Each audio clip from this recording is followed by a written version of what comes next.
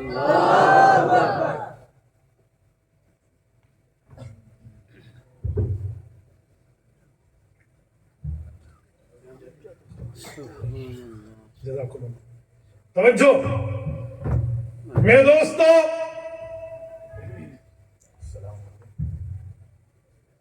رب کریم جزائے خیر عطا فرمائے. حضرت مولانا امجد خان صاحب تشریف لے آئے ہیں. میں بیان کو کلوز کرتے ہوئے خلاصہ دینے لگا اور میں تیسرا اور آخری پارٹ شروع کر رہا ہوں. توجہ رکھنا میرے دوستو. ان دلائل کے ساتھ ساتھ عقیدہ ختم نبوت پر اپنے اکابرین کی تاریخ کو بھی نہ بھولیں. ہمارے اکابرین نے جو اس پر قربانیاں دی ہیں, ہمارے اکابرین نے جو اس پر محنتیں کی ہیں, کوشش لگن تگدو ہے, یہ اپنے اکابرین کی تاریخ کو بھی ذہن میں رکھیے. ورنہ وہ نوجوان نسل جو اپنے بزرگوں کی تاریخ کو فراموش کر دیتی ہے وہ کبھی کامیاب نہیں ہو سکتی. میں تمہیں کہتا ہوں سنو, آج ہم یوم فتح مناتے ہیں 7 ستمبر 1974 کو. کیوں مناتے ہیں؟ اس تاریخ کو یاد رکھو. یہ 7 ستمبر کی تاریخ شروع ہوتی ہے 22 مئی 1974 سے, جب آپ کے ملتان میڈیکل کالج, نشتر میڈیکل کالج کے طلبہ پرانا روا نیا چناب نگر سے گزر رہے ہیں. قادیانی اپنے لٹریچر دیتا ہے, مسلمان کہتے ہیں دفع ہو جاؤ, عقیدہ ختم نبوت زندہ باد, نہیں لیتے ہم تم سے. واپسی پر میڈیکل کالج کے اسٹوڈنٹ اسی گاڑی سے واپس آ رہے ہیں. اس میں جو قادیانیوں نے حملہ کیا اور ان بچوں کو زخمی کیا, آپ اس تاریخ کو اٹھاؤ تو آپ کو جنگ احد میں کافروں کا مدینے پہ حملہ سمجھ آئے. آپ اٹھائیے اس تاریخ کو. باقاعدہ اس میں عورتیں, بچیاں بھی شامل ہیں. اور جب مسلمانوں کو وہ غنڈے مارتے ہیں نوجوان طالب علموں کو, تو وہ لڑکیاں تالیاں بجاتی ہیں. جنگ احد میں کافر اپنے ساتھ اپنی خواتین کو بھی لائے. ابن ہشام میں, سیرت ابن ہشام میں ہے کہ جب کوئی کافروں کی طرف سے جنگجو لڑنے آگے آتا نا, یا کوئی پیچھے دوڑتا بھاگتے ہوئے, تو لڑکیاں اسے جوش دلاتی. ان تقبلوا نعانک, آگے جاؤ گے تو میں تمہیں گلے لگاؤں گی. یہ لفظ ہوتا تو اس نوجوان میں بجلی کی طرح جرت بھر جاتی. اچھا, جب وہ پیچھے ہٹتا پیچھے آنے کے لیے, تو کہتی کہ اگر تم پیچھے ہٹو گے نفرق فرام غیر عوامک, ہم تم سے جدا ہو جائیں گے اور منہ بھر کے بھی کبھی تمہیں نہیں دیکھیں گے. ان نوجوان لڑکیوں نے تحریک دیتی. اسرار عالم نے لکھا ہے کہ اسی طرح یہی لڑکیاں مسلمانوں پہ حملہ آور ہونے کے لیے قادیانیوں کو تالی پیٹ کے یوں کہہ رہے ہیں. یہ قادیانیوں نے بڑی بھول کی اور یہ ان کے گاٹے فٹ ہو گیا معاملہ, اور یہ تحریک اٹھی. اور 2-3 مہینوں کے اندر اس وقت کے علماء کرام کی محنت اور اس میں تمام حضرات اکابرین کا جمع ہونا, قومی اسمبلی میں مسئلہ زیر بحث آیا. اور قومی اسمبلی میں اس وقت مفکر اسلام حضرت مولانا مفتی محمود, اللہ اس کی قبر پہ کروڑوں اور رحمتیں نازل فرمائے, انہوں نے سب کو اکٹھا کیا ہوا تھا. بریلوی, دیوبندی, اہل حدیث, تمام مسالک کے اکابرین کو اکٹھا کیا ہوا تھا, اور سب کے اتفاق سے مسئلہ زیر بحث آیا. اور قادیانیوں کے دونوں گروپ بنائے گئے, مرزائیوں کے 2 گروپ, لاہوری فرقہ بھی, قادیانی فرقہ بھی. لاہوری فرقے کی سربراہی ڈاکٹر عبد الکریم نے کی اور قادیانی فرقے کی سربراہی مرزا ناصر نے کی. دونوں کو بلایا گیا. 13 دن بحث ہوئی ہے وقفے سے. یہ بحث کوئی 96 گھنٹے کے لگ بھگ بنتی ہے. 28 میٹنگز ہوئی ہیں اس پر. اور اس کے بعد بڑے بے آبرو ہو کر تیرے کوچے سے ہم نکلے. یہ وہاں سے ذلیل ہو کر نکلے اور ان کو کافر اقلیت قرار لکھا گیا. اس موقع پر میں اپنے اکابرین کے ساتھ ساتھ جناب ذوالفقار علی بھٹو کو بھی خراج عقیدت پیش کرتا. پیپلز پارٹی سے آپ کا اور میرا اختلاف ہو بھی سکتا ہے, کر بھی سکتے ہیں آپ, لیکن میں پیپلز پارٹی کی بات نہیں کر رہا. اس موقع پہ ذوالفقار علی بھٹو نے ذاتی دلچسپی لے کے اس مسئلے کو حل کرنے میں بڑا کردار ادا کیا. ہمارے اکابرین نے بھی آمادہ کیا محنتیں, لیکن اس نے بھی تعاون کیا. اللہ رب العزت کریم ہے, اللہ پاک عقیدہ ختم نبوت کے تحفظ میں بخش دے. تو اس مسئلے پر میں انہیں بھی خراج عقیدت بلکہ جملہ قائدین کو ہم خراج تحسین پیش کرتے ہیں۔ تو یہ ہوا، اور جب قادیانی وہاں سے نکلے انہوں نے ایک بیانیہ بنایا، موقف بنایا، اور وہ موقف آج میرے ہر اس نوجوان کی زبان پر ہے جس نوجوان کے دل میں عقیدہ ختم نبوت کے لیے درد تو ہے لیکن ختم نبوت کا علم نہیں ہے۔ وہ بیانیہ کیا ہے کہ یار مولویوں کی عزت کرو نا، تمہیں کون کہتے ہیں مولویوں کو نہ مانو؟ مولوی تمہیں نماز پڑھاتا ہے، خطابت پر جمعہ پڑھاتا ہے، تمہاری تدریس کرتا ہے، خانقاہوں میں بیٹھا ہے، تبلیغی جماعت میں بیٹھا ہے، دین سمجھاتا ہے، تو بس اسلام پھیلاتے ہیں، مولویوں کی عزت کرو۔ لیکن یہ جو مولوی سیاسی ہے نا جو اسلام آباد کی راہ دیکھتے ہیں، ان کے ساتھ تعاون تم نے نہیں کرنا، انہیں اسلام نہیں، انہیں اسلام آباد چاہیے۔ یہ اصل میں قادیانیوں کا بیانیہ ہے۔ کیوں؟ انہیں پتا ہے کہ ہمیں جو چوٹ جس پہ ماری ہے نا وہ مدرس، متجوید اور اسی طرح خانقاہی صوفی عالم ہونے کے ساتھ ساتھ ایک سیاسی عالم بھی تھا۔ اس لیے ان کو پتا ہے کہ ہمیں جو تھپڑ جس جگہ سے لگا ہے نا، آؤ ڈیوائیڈ اینڈ رول، تقسیم کرو اور اپنا الو سیدھا کرو، اس بنیاد پر ہم نے یہ بیانیہ بنایا۔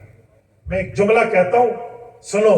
اس تحریک سے پہلے اس بر صغیر میں 2 تحریکیں چل چکی تھی، لیکن وہ کما حق ان کے نتائج ہمیں آنکھوں سے اسمبلی میں نافذ ہوتے نظر نہیں آتے۔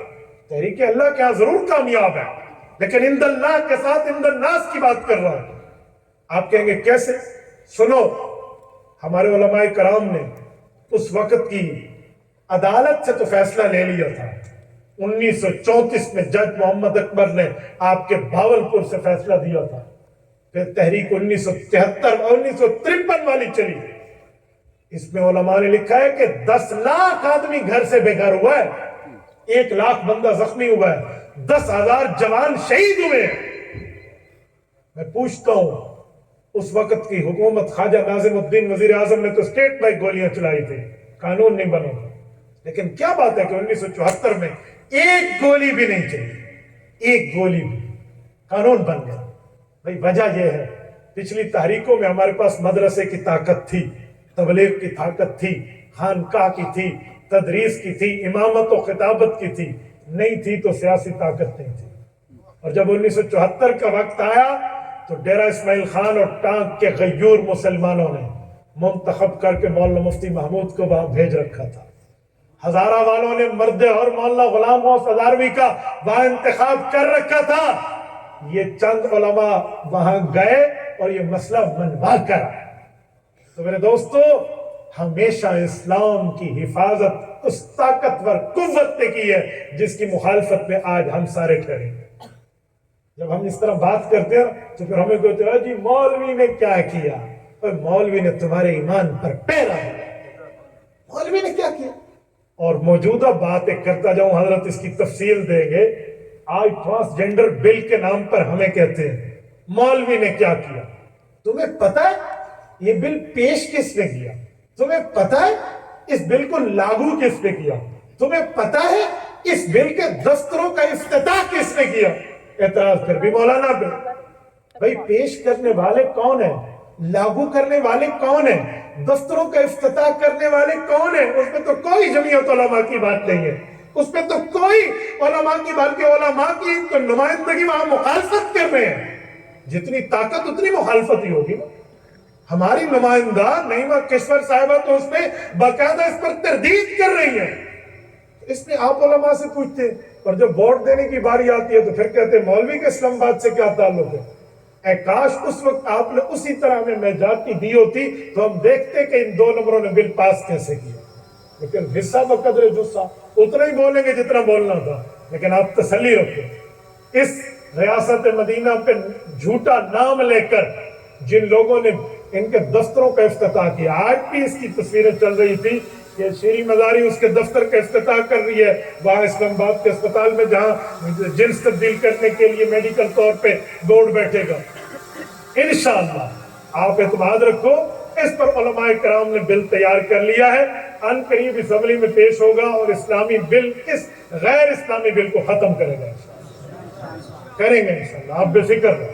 تو میں بات کا خلاصہ پیش کر رہا ہوں کہ اس طرح ہمارے علماء کرام نے ان عقائد پر پہرہ داری دی ہے، پہرہ دیا ہے، چوکیداری کی ہے، ہر قوت کے ساتھ سیاسی قوت کو علماء نے مل کے اس پر اپنی خدمات سر انجام دی ہے. یہ ہمارا روشن ماضی ہے. اس تاریخ کو بھی یاد رکھیں, سینہ مسفینہ آگے منتقل کریں, اپنے بچوں تک اس بات کو سمجھائیں تاکہ ہم دلائل کی دنیا میں اس بات کو مدلل مبرہن کر کے پروف کر پائیں. اور آخری وعدہ جس پہ آپ نے ہاتھ کھڑے کیے تھے کہ کل سے انشاءاللہ 1 گھنٹہ آدھا گھنٹہ نکال کر مولانا حمزہ صاحب یہاں موجود ہیں, آپ کورس کے لیے ختم نبوت پر کورس کے لیے ان سے رابطہ کریں گے انشاءاللہ. جزاکم اللہ تعالی. اور آخر میں مولانا حمزہ صاحب کو بھی خراج تحسین پیش کرتا ہوں, جو کچھ دنوں پہلے یہاں ایک قادیانیوں نے کسی مسلمان خاتون کو جو دھمکی والا معاملہ اور پتہ نہیں کیا سے کیا, انہوں نے قانونی طور پہ جو اس خاتون کا ساتھ دیا اور مسلمانوں کی طرف سے پوری جماعت کی طرف سے فرض کفایہ ادا کیا, اللہ تعالیٰ انہیں جزائے خیر عطا فرمائے. اقول قولی ھذا واستغفر اللہ وآخر دعوانا ان الحمد للہ رب العالمین.